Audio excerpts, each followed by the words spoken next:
Gente amada, gente querida, sejam todos muito bem-vindos a mais um vídeo do Foco no Afeto. Hoje, como sempre tenho feito, vou responder a mais uma questão de uma querida dentre vocês. E a questão dela é a seguinte: me descobri controladora. Eu e meu marido nos separamos há 6 meses. E nesse tempo, o meu marido desvendou essa relação de dominação. Estou me curando e quero saber se existe como curar essas feridas e reatar no amor. Sem dúvida, minha cara, possibilidade existe, né? Precisa ver só se há a disposição das duas partes, claro, obviamente, não é? Você diz que está se curando e eu gostaria de acrescentar umas coisas aqui que poderão ajudar. Como sempre falo aqui, o importante é a gente não se desconectar da seguinte percepção que eu proponho aqui. O mestre aqui não sou eu nem você, é o seu coração. Se o que eu disser fizer sentido aí para o seu coração, então vamos em frente, tá bom? Vamos lá. Lendo e sentindo a sua questão aqui o quanto possível, num movimento empático meu, eu sugiro alguns procedimentos. Espero que dentro desse estar se curando, como você falou aqui, não é? Esteja incluída uma boa terapia. Uma terapeuta, um terapeuta com quem você tem afinidade, uma pessoa que percebe você, principalmente uma pessoa que você percebe que ela te percebe e que você esteja ali com confiança para abrir o seu coração, para conseguir, sim, um bom desenvolvimento, uma boa evolução no processo terapêutico. Essa é aquela terapia que você faz sistematicamente por um tempo até que o terapeuta ou a terapeuta te dê alta ou você se sinta satisfeita com a sua evolução. Então espero que você esteja sendo acompanhada por um terapeuta nesse processo de estar se curando. Mas eu quero sugerir também algumas providências que você pode tomar em paralelo, que é a terapia tântrica, mais conhecida como massagem tântrica. Tem muita gente séria e muito séria fazendo esse trabalho. Quando a gente fala em terapia tântrica do ponto de vista social, existe uma distorção semântica, porque muita gente anuncia uma massagem tântrica sem que seja na verdade isso. Então procure um bom terapeuta, uma boa terapeuta, uma instituição saudável, de preferência os alunos do Centro Metamorfose, que são pessoas, no geral, são pessoas muito sérias, né? E é uma boa formação que é dada ali no Centro Metamorfose. Um terapeuta que eu recomendo bastante, que não seja ele que possa fazer a massagem, se você mora em outro continente, se você mora muito distante, você pode entrar em contato com ele e pedir sugestões de terapeutas, que é o Evandro Palma. Ele tem um canal aqui no YouTube que é sensacional. É uma excelente pessoa e um excelente profissional. As clientes que eu tenho recomendado para ele voltam com um aproveitamento sensacional, né? Então recomendo muito o Evandro Palma. Tudo isso para ajudar no seu trabalho de descontrole. E eu quero deixar bem claro aqui que o descontrole não é você ficar descontrolado na vida, você parar de controlar tudo. Tem muita coisa que a gente precisa controlar mesmo, senão a gente não para em pé, do ponto de vista psicológico mesmo e material, físico, não é? Essa dosagem de controle que a gente acaba desenvolvendo, essa percepção que a gente acaba desenvolvendo, acontece muito nas nossas observações e também nas nossas terapias, nas terapias a que a gente se submete, ok? Tem hora que não é legal eu me controlar, tem hora que não é saudável eu controlar o outro. E o importante, o mais importante de tudo é que eu aprenda a me controlar, não do ponto de vista repressivo, mas me controlar para ter prazer. Que na verdade agora eu vou controlar o quê? O meu descontrole. Porque para ter o prazer é preciso que eu esteja um tanto descontrolado, que eu esteja entregue. E aí é a questão básica para quem está procurando se descontrolar no bom sentido, no sentido saudável da palavra. A gente acaba ficando controlador porque não se conhece bem. A gente tem medo que o outro nos manipule. Se você se conhece bem, se você está bem de autoconhecimento, você percebe os seus limites e você aprende facilmente a dizer não. quando quer dizer não e dizer sim quando quer dizer sim. E o que a gente faz quando não se conhece bem, a gente vive regido pelo medo. Então o que a gente faz? A gente começa a manipular o outro para que ele faça ou não faça coisas que a gente não quer que ele faça. E que faça também com a gente. E quando é em casal, muitas vezes aquele controlador está controlando o outro, quer controlar a vida do outro, para que não ponha a pessoa controladora em risco de exposição. Exposição indesejada, é claro, porque o outro pode colocar o controlador numa posição de humilhação, de execração pública. Muitas vezes não é isso, muitas vezes é um exagero do controlador por não se conhecer, então ele tem medo do que talvez, não sei se quem sabe o que possa acontecer. Então ele vive regido pelo medo, repito, e aí ele começa a controlar os outros, para que os outros não o tirem dessa zona de conforto, que eu costumo chamar de zona desconforto, um profundo desconforto. Mas como a pessoa tem muita insegurança, muito medo, não está orientada, não sabe se entregar porque não se conhece, então aí ela apela mesmo para o controle. Muito bem, controle em relação ao outro, não é? Agora, o controle, repito, o controle em relação a gente mesmo é essencial. É importante que na hora de querer controlar o outro porque estou inseguro, opa, para aí, meu, para aí, vamos fazer uma reunião comigo mesmo? Por que você está querendo controlar? Você está com medo de quê?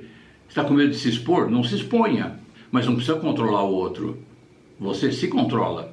Tipo, não vou participar disso, não quero participar disso, porque para mim é desconfortável. Ponto final. Agora, com medo de dizer isso, com medo de dizer um não e de criar uma encrenca na relação, ou seja, fazer uma DR que possa se transformar num conflito, e não precisa, né? DR não precisa virar conflito, é só exercer oposição amistosa. Então aí a pessoa controladora vai querer controlar o outro, manipular o outro para que ele nem solicite do controlador fazer algo que vá contra o medo. O medo não é que vai contra a moral ou a imagem pública, não é nada disso. É o medo. Esse medo não é aquele medo característico do superego de defesa. Ele é característico, sim, de ser ameaçado por não sei o quê. Não me sinto confortável, tenho medo que possa acontecer isso, e se. A pessoa não tem o chamado jogo de cintura, não mesmo, é travado, o quadril é travado total. Aí a pessoa passa a querer controlar os outros. Isso que eu acabei de descrever aqui, gente, todos nós temos um pouco disso aí. Agora, o problema é quando a gente começa a querer controlar o outro. Os medos, os nossos medos, esses medos de coisas que a gente nem conhece, que a gente supõe que conhece, esses medos em geral nos defendem de sermos nós mesmos. Então o que a gente faz? Por medo de não sei o que, a gente acaba controlando o outro, para que ele nem sequer sugira que façamos uma determinada coisa. E isso, em geral, a gente vê no corpo do controlador. O corpo do controlador praticamente é loteado. Aqui não pode mexer, aqui não, mas agora não sei o que, né? É claro que está doendo, machucou, aí não pode mexer mesmo que está machucado, mas não é isso. Está machucado, tem uma ferida ali da alma, que ficou somatizado ali. Não tem dor, não tem ferida, não tem nada. Tem um incômodo, uma sensação de invasão profunda, que não era para acontecer. Se a gente está se referindo a uma relação amorosa, mesmo amorosa, não era para acontecer isso. Era justamente para acontecer o contrário. Poxa, tem uma ferida aí, tem um desconforto quando você toca aqui no meu braço, desse jeito. Tá estranho, toca mais, porque eu quero desconstruir isso.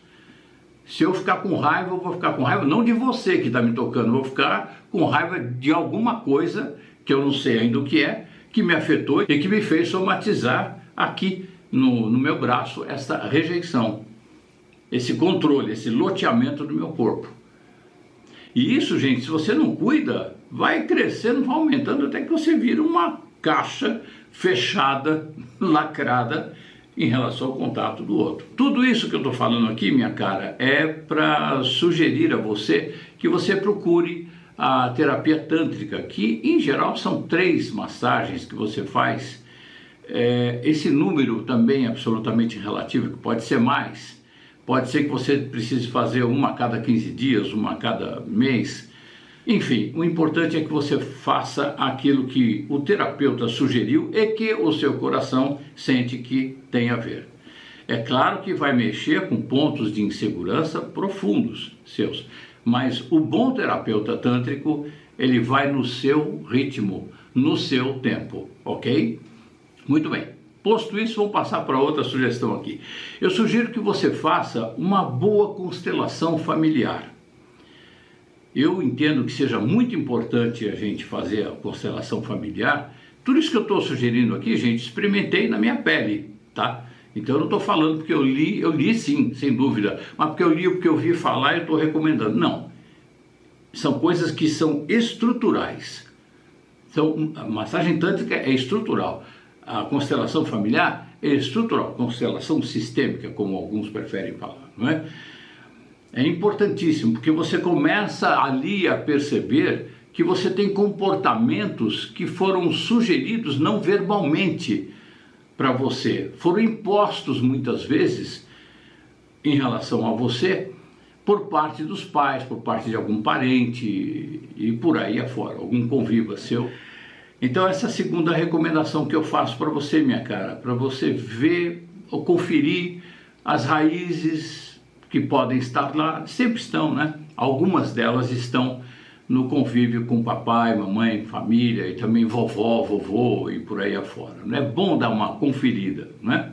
E em seguida, quando você sentir que você está bem, que você já tem controle sobre você, mas não sobre os outros, que você está priorizando em você a soltura, a entrega, mas não a entrega doida, aquela entrega não consciente, aquela entrega não perceptiva, né? Eu gosto de lembrar aqui a frase do Cristo, que é sensacional: sede mansos como os cordeiros, inteligentes como as serpentes. E eu acrescento humildemente aqui, ao mesmo tempo.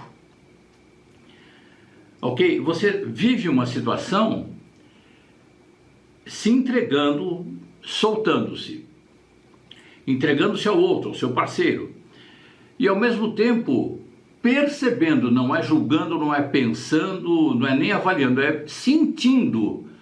A energia tá boa, tá leve ou não tá boa, tá meio torto o negócio aqui, tá meio esquisito o negócio aqui, tá meio estranho.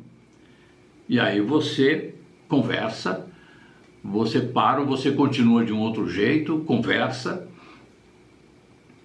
percebe? Mas não corte o processo de mútua entrega.